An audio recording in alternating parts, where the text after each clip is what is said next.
Good day everyone. For today's video, we will learn how Philippine government process budget making.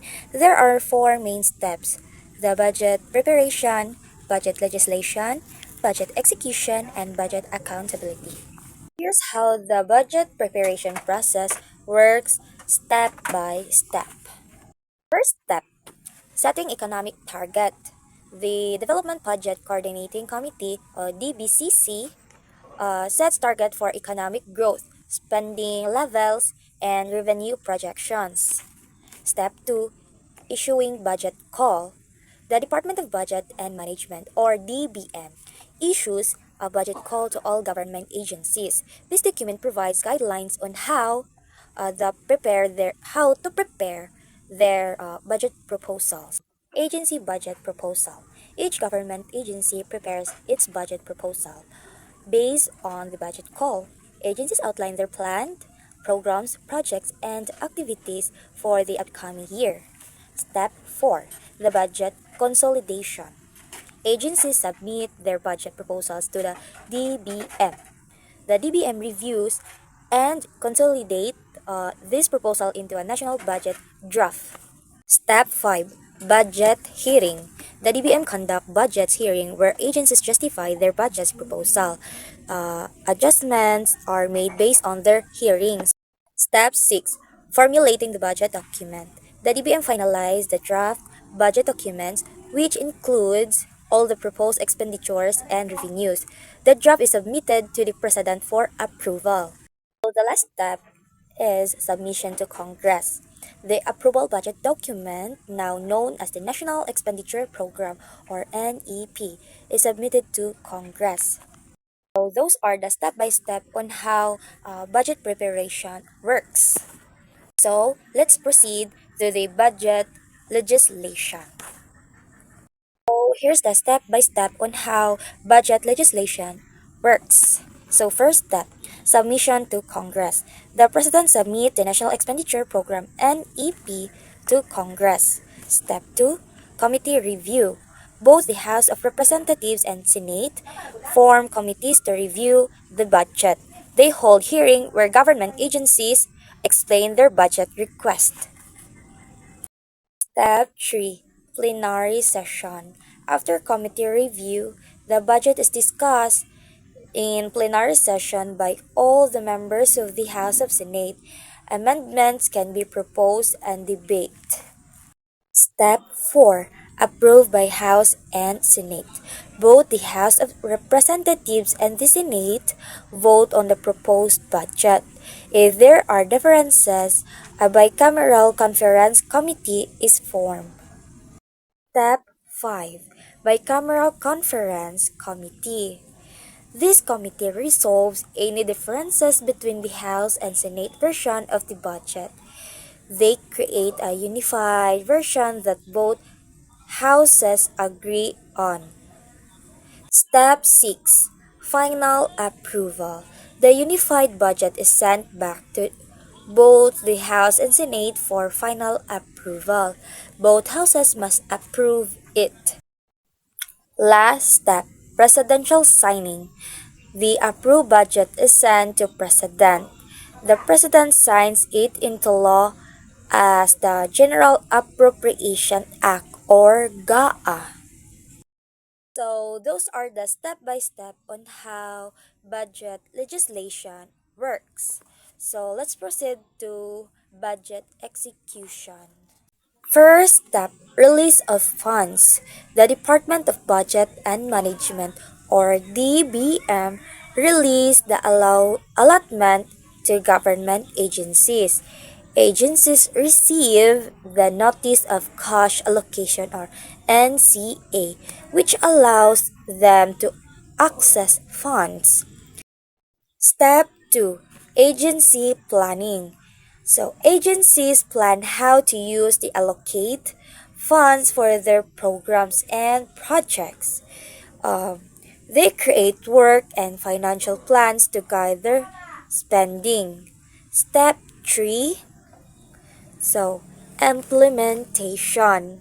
Agencies start implementing their programs and projects based on the approved budget. They spend the funds according to the work and financial plans. Step 4. Monitoring and reporting. Agencies monitor their expenditures to ensure funds are used properly. They report their spending to the DBM and other oversight bodies. Step 5. Evaluation. The government evaluates the performance of agencies in using their budget.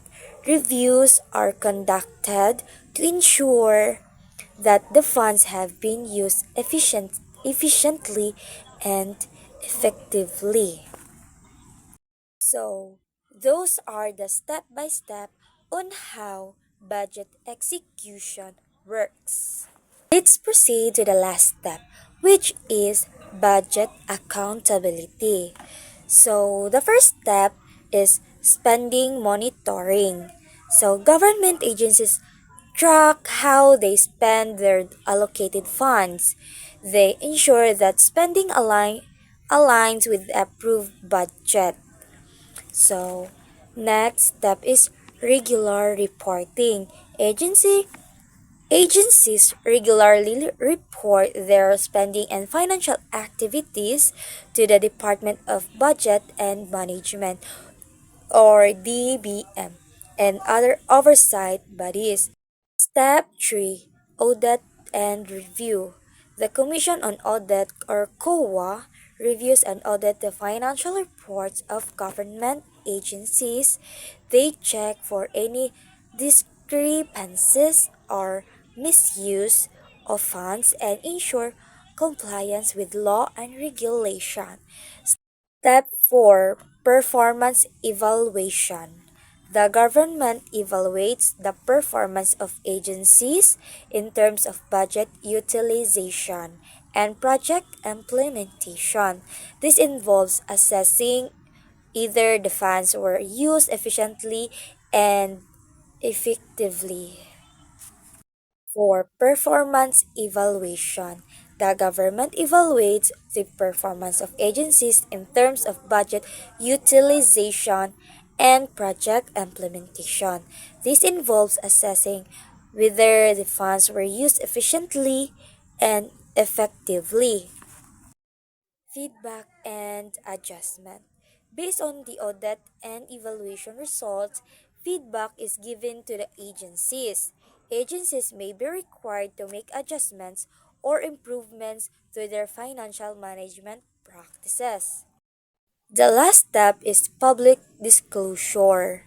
The result of audit and reviews are made public to ensure transparency.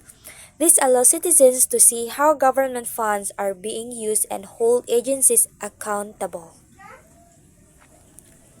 So those are the four main steps on how Philippine government process budget making.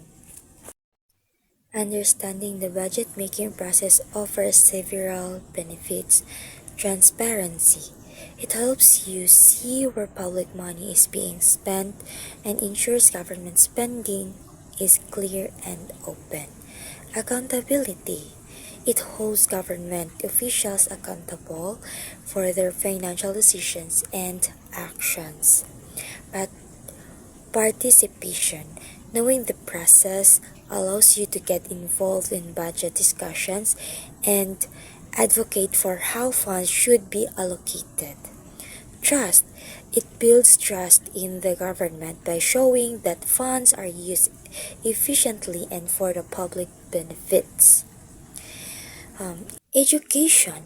It helps you understand how economic policies and priorities are set and how they impact daily life. Empowerment. Being informed empowers you to question and challenge any misuse or mismanage of public funds. Improvement. It encourage